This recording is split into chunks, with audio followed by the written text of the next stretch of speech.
Hello.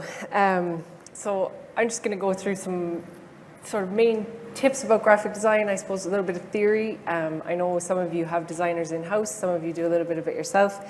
And this is just a lot of stuff that you probably recognize, but you mightn't have the vocabulary for, so it could just help in conversations with your designer or just to be able to express yourself a little bit better.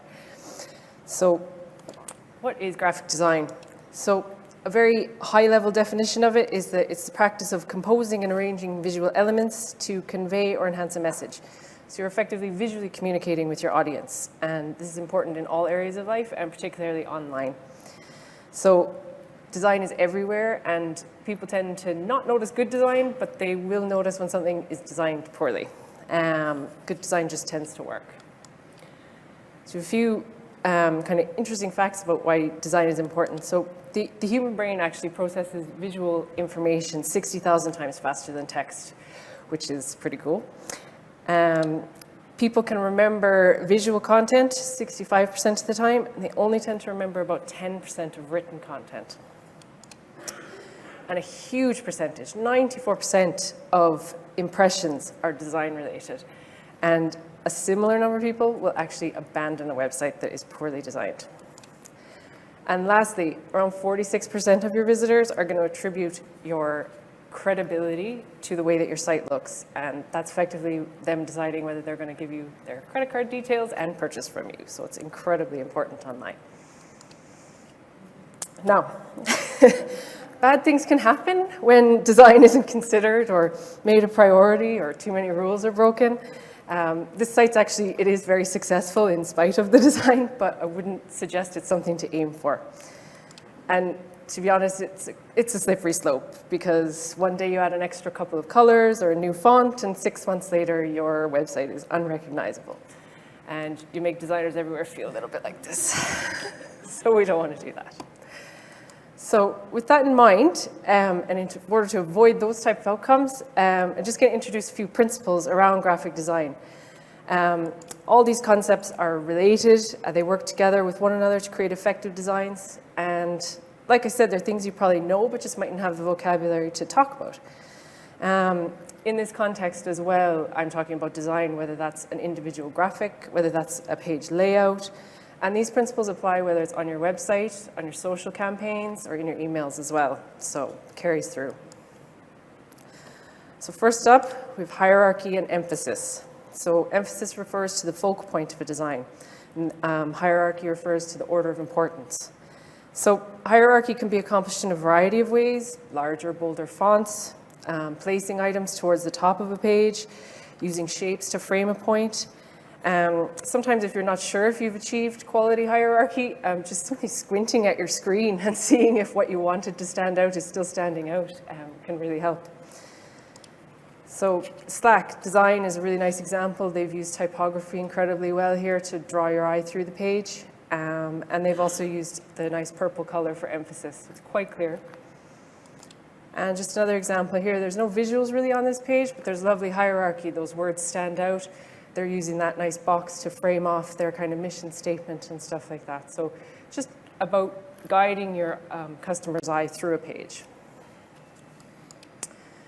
The next concept is balance and alignment. So never forget that every element you add to a page has a weight. And this weight can come from color, size, texture. Just like you would never put all of your furniture in one corner of a room, you probably wouldn't put all of your key elements into one area of your composition. So balance will give your design form and stability, but it doesn't mean things have to be the same size or that it has to be symmetrical. It's just about helping guide that viewer's eye through the page and making sure that they see what you want them to see. Alignment then will help create a sharp, ordered appearance. So ensuring that your design has a nice, pleasing connection between items. And oftentimes if something doesn't look quite right with your design, check your alignment, because that's probably where it's gone wrong. So the Inky list here, they have a nice balance of kind of the sort of more organic shapes of their product photography on the left and the text on the right. And then they're using some nice symmetrical blocks there for their product imagery. And then just an example showing that it doesn't have to be straight lines and symmetry. The Natrieve website uses a really organic flow, but it's incredibly balanced visually. Now, contrast. So this is often what people mean when they say a design pops, which we hear quite a bit. So it's about things coming away from the page and sticking in your memory. It's just about creating space between different elements of a design. So high contrast can help guide your viewer's eyes to the important parts of your design first. And it happens when items are in opposition to one another. So this could be light and dark, thick and thin, contemporary, traditional, large and small, anything like that. So the Intercom website, straight away we can see they've got the black and white, so that's working for them. But on a more subtle level, they have these lovely hand-drawn elements, which really offset the sort of more computer-generated graphic and fonts that you see on the site. So there's a lovely use of that there. Wouldn't be a design talk if Apple didn't come into it somewhere. So they've used contrast incredibly well on this site, obviously, pure black and white. But also in terms of their product photography, they have like the more up close and then the more far away. So now repetition.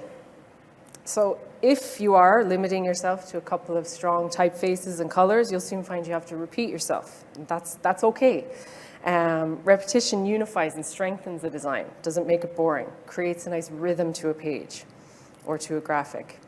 So repeating these fonts, words, colors, shapes can help your design look together. And that carries across from your website to your socials to your email as well, not just on your site. So JD Sports, nice example of some similar but not identical graphics on their homepage, drawing your eye through and achieving a nice connection there.